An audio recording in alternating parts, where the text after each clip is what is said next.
In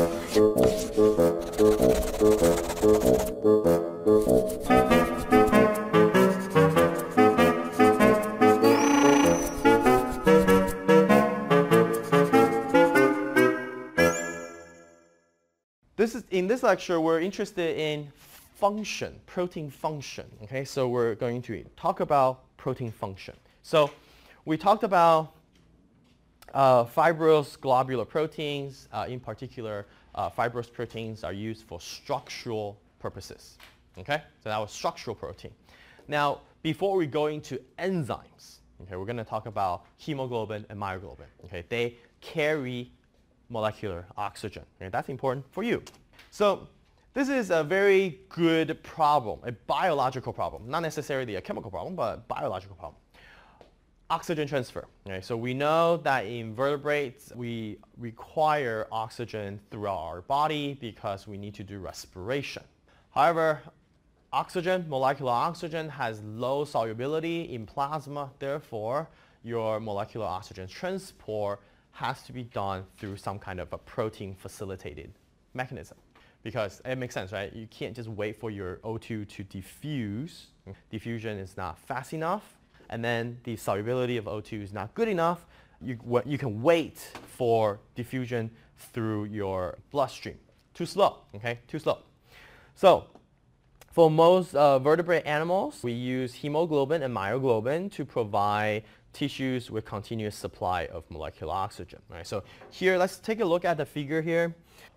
Here we have tissues. So down here, this is what we call tissues. Tissues could be whatever. It could be like muscle.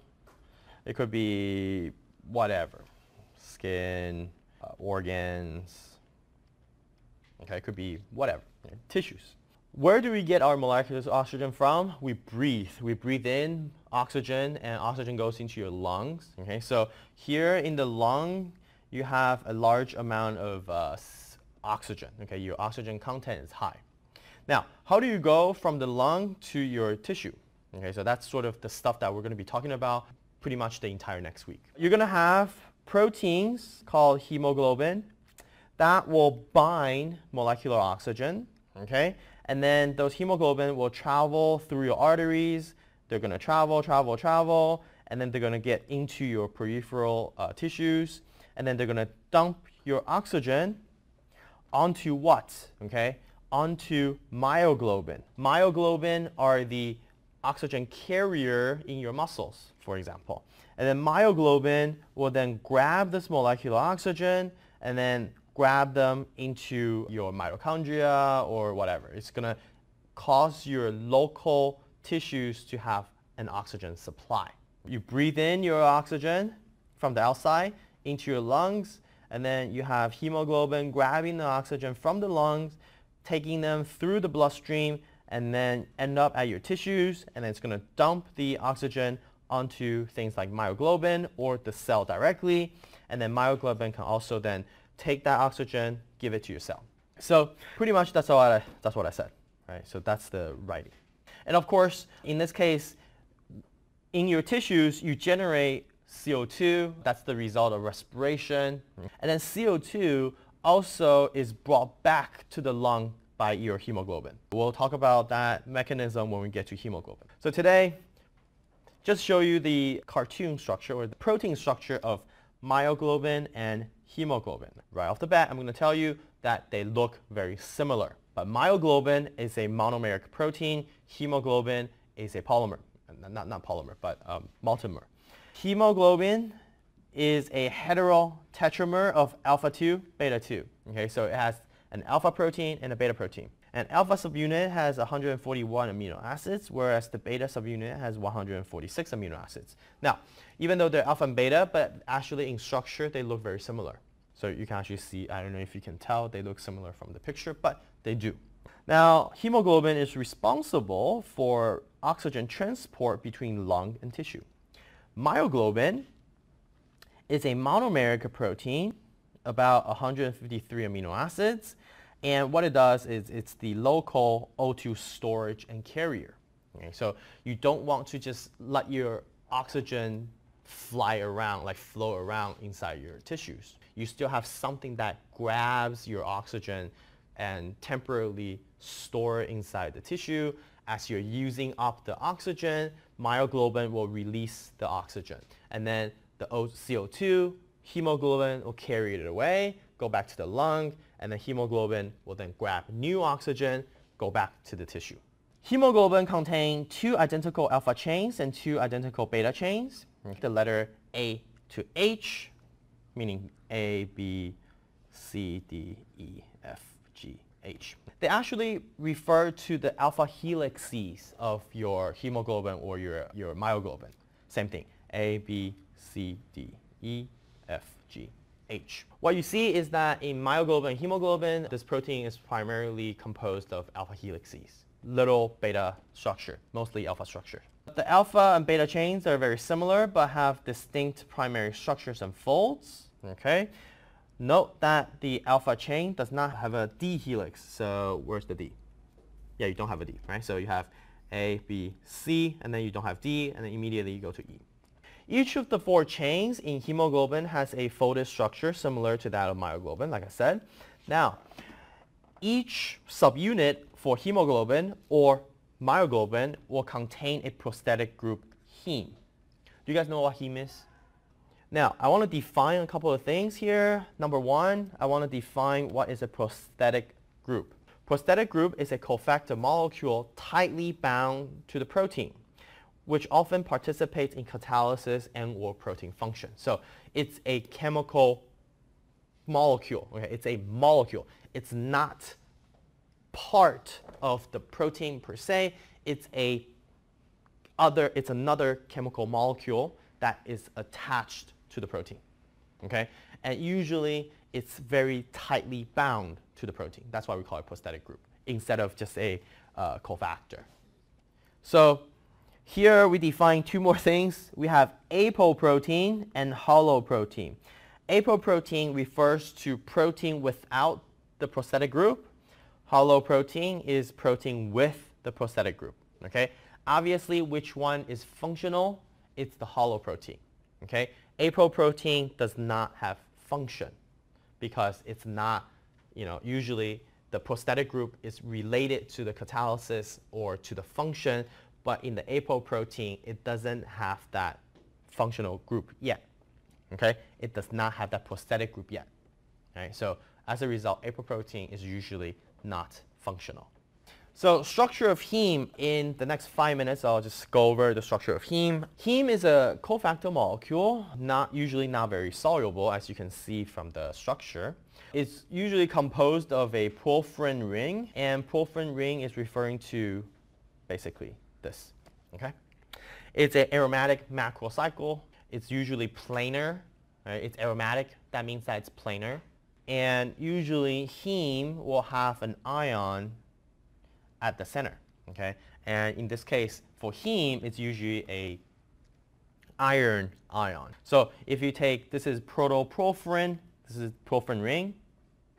Porphyrin ring, you add iron to it, okay? And then you have the iron that's bound at the center of the porphyrin. And because of resonance delocalization of the electrons in the porphyrin ring, all of the nitrogen to iron bonds within the heme are equivalent. That makes sense because you don't have like this nitrogen being more electronegative than that one. You don't. Okay, it's because it's aromatic and because the electrons are delocalized throughout the double bonds here.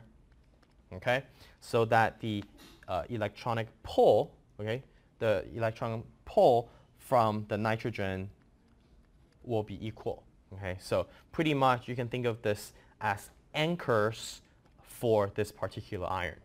Okay, so they pull and then your iron just sits there in the middle. Okay, now when oxygenated, okay, your heme looks bright red. Okay, obviously when you lose the oxygen, it has a different color. Now, this is very similar to what? Okay, it's very similar to chlorophyll. Chlorophyll also has a porphyrin ring. However, it looks green because the metal inside the ring is different. Okay, so obviously telling you that metal matters in the color that you see.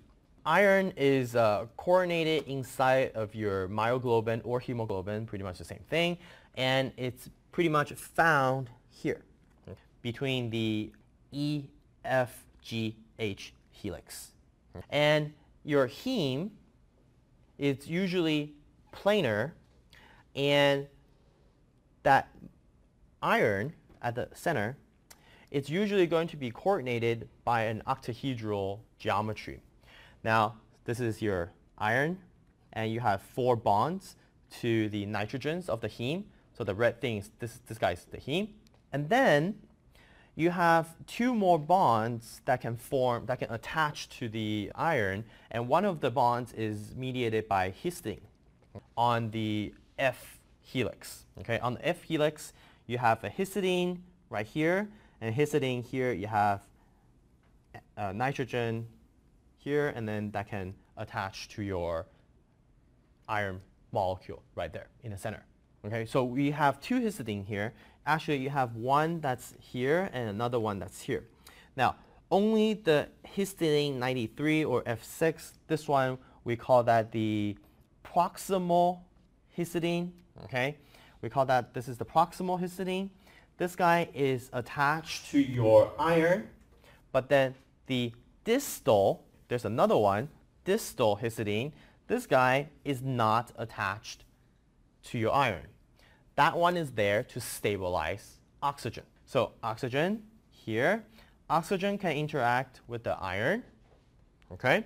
And then oxygen also interact with the distal histidine. So let me recap. Right? So for your iron octahedral coordination, 4 of them is attached to the heme. Okay, so heme is the plane. So heme is the plane right here. That's the plane right here. That captures iron in the middle. On the bottom, you have a proximal histidine that will attach to the iron from the bottom. On the top, it's usually the space for O2. Right? So molecular oxygen will bind to the iron inside the heme at the top. Now, you have another histidine residue. We call that the distal histidine residue. That guy is there to stabilize, okay? Distal histidine stabilize oxygen through hydrogen bonding. Yeah, so if you look at a 3D structure, you got iron and then heme. So immediately here you see that the coordination of the iron 2 in the porphyrin ring within the hydrophobic globular pocket. Okay, so on the side chain here, this pocket is hydrophobic. And it's important. Okay, why is that?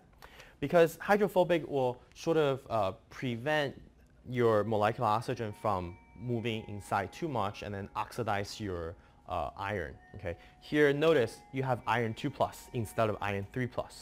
Okay, iron 2+ can be spontaneously oxidized by molecular oxygen to become iron 3+, and then that would be bad. Okay, so in this case, you have iron 2+, right? And having a hydrophobic surrounding helps to maintain it in iron 2+.